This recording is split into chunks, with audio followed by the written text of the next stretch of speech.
guys, perkenalkan nama aku Taskia Mafaza Afriani dari jurusan Manajemen kelas MA01 mata kuliah pengantar ilmu ekonomi. Dalam kesempatan kali ini aku akan membahas tentang materi ekonomi, terutamanya yaitu mikro dan makro. Kalian pasti sering dengar kan apa sih itu mikro dan makro, dan kalian pasti belum bisa kan bedanya. Yuk, pada kesempatan kali ini kita bahas dengan seksama. Sebelum kita masuk ke materi ekonomi makro dan ekonomi mikro, kita harus mengetahui apa sih itu ekonomi.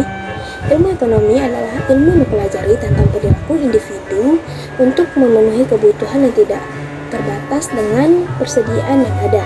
Jadi ilmu ekonomi itu muncul karena adanya kelangkaan sehingga kita harus menentukan suatu pilihan.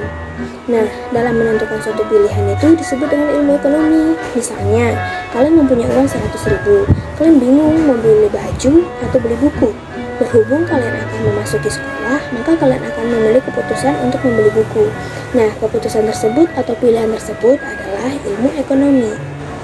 Nah, berdasarkan ruang lingkupnya, ekonomi terbagi menjadi dua cabang. Yang pertama yaitu ekonomi makro dan ekonomi mikro. Istilah ekonomi makro dan ekonomi mikro pertama kali diperkenalkan oleh Friedrich Nietzsche, orang yang pertama kali menerima hadiah Nobel dalam bidang ekonomi. Beliau berasal dari Norwegia. Jadi, apa sih yang dimaksud dengan mikroekonomi? Secara garis besar kita dapat mengambil kata mikro yang berarti kecil. Ilmu ekonomi mikro adalah ilmu ekonomi dalam ruang lingkup kecil yang dimana hanya membahas perilaku konsumen dengan produsen dalam aktivitas ekonomi. Intinya dalam ruang lingkup ekonomi mikro membahas tentang permasalahan perilaku konsumen dan perilaku produsen. Jadi dapat disimpulkan bahwa mikroekonomi adalah ilmu mempelajari tentang perilaku secara individu dari keseluruhan kegiatan ekonomi. Hal ini bisa berarti satu konsumen, satu rumah tangga, bahkan satu industri. Mari kita lihat yuk, apa aja sih contoh-contoh pertanyaannya. Yang pertama yaitu bagaimana perubahan harga bensin mempengaruhi permintaan kendaraan bermotor. Dan atau jika biaya sewa kontrakan rumah Anda kemudian naik, apakah ini akan mempengaruhi tabungan Anda? Yang ketiga yaitu jika harga baja misalkan naik, kira-kira apa ya dampaknya pada penjualan harga mobil dan pada penjualan harga motor. Nah, itu adalah contoh-contoh pertanyaan dalam mikroekonomi. Selanjutnya kita akan membahas yaitu makroekonomi.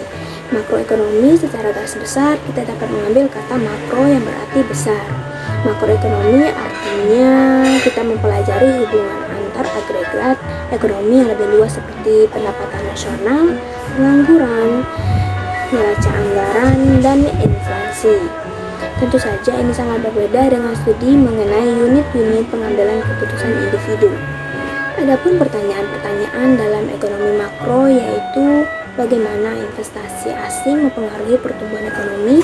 Yang kedua yaitu mengapa harga-harga barang naik setiap tahunnya, dan yang ketiga yaitu bagaimana menciptakan lapangan kerja baru. Ilmu ekonomi makro dan ilmu ekonomi mikro memiliki beberapa perbedaan, di antaranya yang pertama yaitu ruang lingkup. Dalam ekonomi mikro mempelajari kegiatan ekonomi dalam lingkup kecil seperti perusahaan atau rumah tangga. Sementara dalam ekonomi makro mempelajari perekonomian secara keseluruhan termasuk kinerja, perilaku, dan proses pengambilan keputusan. Yang kedua yaitu pelaku ekonomi. Dalam pelaku ekonomi mikro adalah konsumen dan pelaku usaha, sedangkan dalam ekonomi makro pelaku ekonominya yaitu konsumen, pelaku usaha, pemerintah, bahkan masyarakat luar negeri. Yang ketiga yaitu ada aspek harga. Dalam ekonomi mikro, harga yang dimaksud adalah harga dari komoditas tersebut.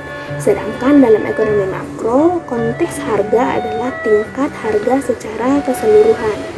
Yang keempat yaitu ada isu yang dibahas. Dalam ekonomi mikro berkaitan dengan pemerintah, penawaran, harga faktor, harga produksi, kesejahteraan produk, dan produksi.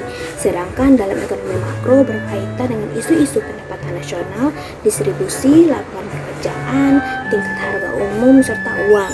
Yang kelima yaitu hasil analisis. Dalam ekonomi mikro, analisis membantu dalam pengambilan keputusan individu dan perusahaan. Sedangkan dalam ekonomi makro, analisis dapat digunakan untuk mengambil kebijakan ekonomi nasional. Dari pemaparan tadi dapat kita simpulkan bahwa Ilmu ekonomi makro dan ilmu ekonomi mikro merupakan dua cabang ilmu ekonomi yang sama, namun memiliki skala dan fokus yang berbeda. Dalam ilmu ekonomi mikro, mempelajari perilaku individu pelaku ekonomi seperti rumah tangga produksi dan perusahaan dalam menentukan kuantitas, harga, dan alokasi sumber daya produksi. Fokusnya pada aspek ekonomi secara terkhusus seperti hubungan produsen dan konsumen, kenaikan harga, dan penawaran. Sedangkan dalam ekonomi makro, mempelajari perekonomian secara keseluruhan termasuk kinerja, perilaku, hingga proses pengambilan keputusan. Fokusnya pada perekonomian secara keseluruhan atau skala nasional, seperti masalah pengangguran, inflasi, pendapatan nasional, dan pertumbuhan ekonomi. Oke guys, sampai di sana dulu ya pembahasan kita. Semoga dari pembahasan tadi dapat dipahami. Mohon maaf jika ada salah kata atau ucapan. Bye.